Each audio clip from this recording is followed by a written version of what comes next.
This video introduced the configuration of dwin screen serving as slave in modbus communication. There are 5 parts: wiring, download file overview, configure 22 file, project download, communication test. The first part is wiring. In the video, a 4852-232 adapter and a 232 to USB adapter are used.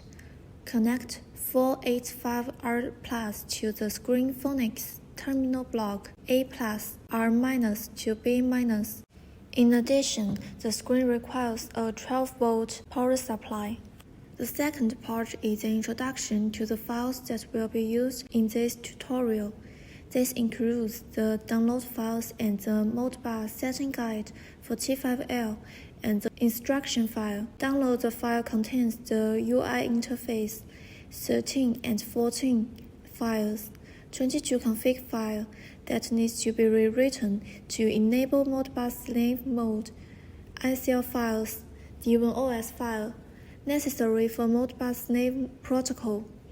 The 22 file is already configured here, so you can copy the file and just modify its corresponding address without configuring the initial 22 file. The dwin file can be opened with the dwin builder and can be used directly in common applications without extra modification.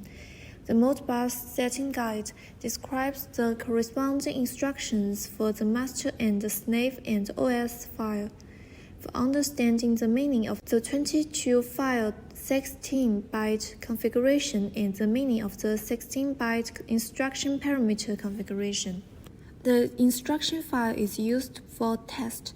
The third part is the configuration of the 22 file. Open the 22 file by the binary software Ultra Edit and jump to OX1C000 to start configuring the 22 file in bytes. Next, I will introduce the corresponding meaning of OXE000 to OXE007 mode. Open the modbus setting guide. I will explain the following configuration one by one. 5885 is to activate the modbus communication and set the screen as slave or master. Here 0001 means slave mode. Set baud rate 0480 for 115,200. Set the serial mode. 4 O's means no checksum. 8 and 1 mode. The address of the slave. The rest part keeps the default value. Next is the configuration of modbus instructions. This part is only required in the master mode. While the main purpose of the screen as a slave is to receive instructions sent by the master and display them, the instructions of this part can be referred to the video of screen serving as a master. Now the 22 file is configured. Note that you should not modify the 22 file on the dwin set folder because it will be overwritten when you save and generate in the project. You can copy the 22 file to the desktop and finally move it to the download file. The fourth part is project download. First of all, the project interface is configured. Here the data variable display control is used, and the VP needs to be set to be consecutive value to facilitate the instruction test of sending data to consecutive addresses. The more commonly used variables for modbus are data variable display, text display, and variable icon display.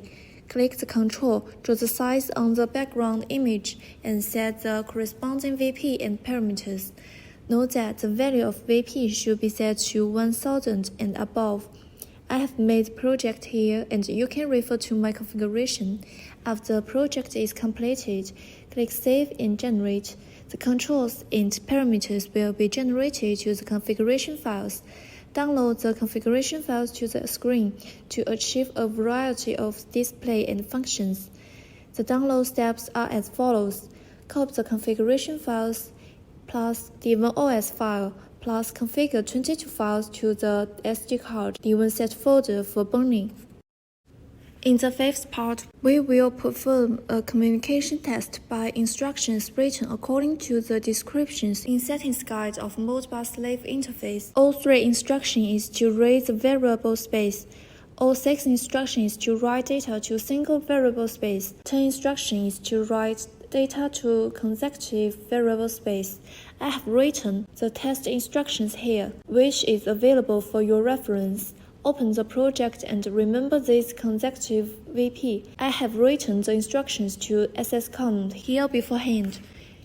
All 6 instructions is to write data to VP 2000. 5A is the slave ID. OX0064 is equal to 100. 8ECA is the check value used to check the preceding 4 numbers. You can set the fixed decimal in the project. If set to 1, the instruction 100 will be displayed on the screen as 10.0. Next, I will demonstrate the instructions one by one. Here, the baud rate is set to 115,200 and the hex send is checked. This instruction is to write 99 to VP, so 9.9 is displayed in the screen. Following this pattern, I marked the description of each instructions for your understand. This instruction writes 32 to VP 201, and this instruction writes 198 and 99 to VP 201 and 202. This one writes 97 and 98 to 202 and 201. The next instruction reads 33 and responds in hex to the master. The last instruction reads the value of VP 2000, 201, 202 and responds to the master in hex.